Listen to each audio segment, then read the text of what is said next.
बालों का कॉन्फिडेंस से गहरा नाता है। अगर असमय बाल ज्यादा झड़ने लगते हैं तो लोग परेशान हो जाते हैं। इंटरनेट और यूट्यूब पर इसका निदान तलाशने की कोशिश करते हैं, जहां झड़ते बालों को रोकने के हजारों विकल्प मौजूद होते हैं। कोई हेयर ऑयल की मार्केटिंग कर रहा होता है तो कोई क्लिनिक बालों के रीग्रोथ का दावा करता है। टीवी, अखबार और होर्डिंग्स पर भी गिरते बालों से निजात दिलाने के बड़े बड़े दावे करते विज्ञापन आपको दिख जाएंगे।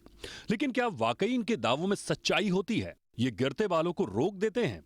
जरूरी नहीं कि सारे दावे सच हों। कुछ उत्पाद और क्लिनिक ऐसे भी होते हैं जो बाल उगाने के नाम पर आपसे लाखों रुपए वसूल भी लेंगे और इनकी दवा और सलाह का साइड इफेक्ट होगा सो अलग। ताजा मामला हैदराबाद का है, जहां प्रभास हेयर क्लिनिक ने बायो हेयर ट्रीटमेंट और प्लेटलेट्स रिच प्लाज्मा यानी पीआरपी ट्रीटमेंट के शर्तिया इलाज के नाम पर कस्टमर से 1.25 लाख रुपए से ऊपर की रकम वसूल ली। कस्टमर को कहा गया कि 8 से 12 महीने में उसके बाल गिरने बंद हो जाएंगे, साथ ही नए बाल भी उगने लगेंगे। झड़ते बालों और डैंड्रफ से परेशान शशांक मांगू नाम के शख्स ने सब कुछ वैसा ही किया जैसा हेयर क्लिनिक ने करने को कहा था, लेकिन उन्हें गिरते बालों और डैंड्रफ से कोई राहत नहीं मिली। यहां तक तो ठीक था, लेकिन हद तो तब हो गई जब शशांक के बाल और तेजी से गिरने लगे। ऐसे में उन्होंने ठगा महसूस करते हुए जिला कंज्यूमर फोरम की ओर रुख किया।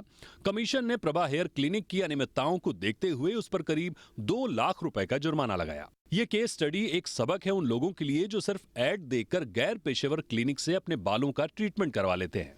मामले में पीड़ित शशांक ने क्या कहा, जी मीडिया के रिपोर्टर से आपको सुनाते हैं। Video call actually. He said that he could explain that the process that's again a different issue. So he said that you should continue your therapy or treatment. This will definitely work. I said, see, it's been almost 9 to 10 months, and you said you will find a visible result. See, obviously, hair therapy is something which you can see.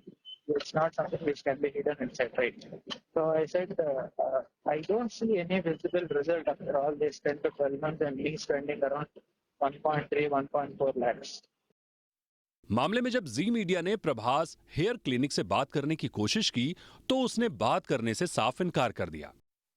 Okay, so can you just throw light on this issue? Because we spoke to Shashank.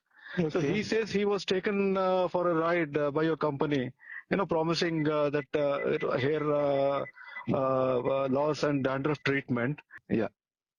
Fine, sir, I'll call you back. Huh? Give me some time, I'll call you back. Okay. Thank you. Thank you. Further, this you can contact me directly in case if you want anything. Okay, I will call you back. अब बात करते हैं असमय गिरते बालों की।